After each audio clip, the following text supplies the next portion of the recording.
D'une superficie de 38 465 km², la province du Walantem, située au nord du Gabon, est frontalière à la Guinée équatoriale, au Cameroun et à la République du Congo. Avec une population estimée à 154 986 habitants, recensement 2013, la province du Walantem possède plusieurs ressources naturelles, notamment en matière de faune, flore et forêt. La province fait cependant face à d'importants défis. Une enquête du PNUD en 2009 l'a présentée comme l'une des provinces les moins urbanisées du Gabon, avec un taux d'urbanisation à peine supérieur à 50%. Au-delà de ces terres fertiles et des produits qui sont cultivés à toutes les saisons, le Walantem, faut-il le dire, est une zone des trois frontières où se développe une activité économique très dense qui participe aussi un tant soit peu au développement des petites localités, des petits villages aux alentours.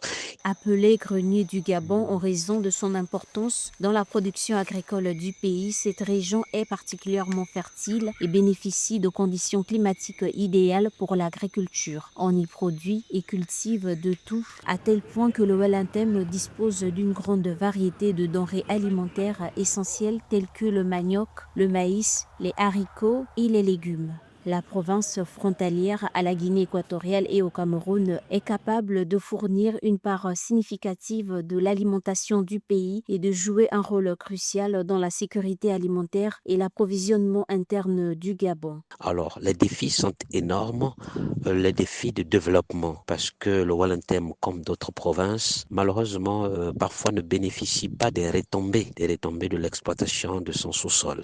On espère, toujours est-il que les populations espèrent qu'avec les nouvelles autorités qui vont arriver au soir du 12 avril, les choses ne vont plus être comme avant, mais doivent être au profit des populations. Le Walantem est une région au potentiel économique élevé grâce à ses ressources naturelles et à sa position géographique stratégique. Le recensement général de l'agriculture 2022-2023 présente le Walantem comme la seconde province qui fournit la plus grande production nationale de bananes plantains après l'estuaire et la troisième au niveau de la production nationale de manioc.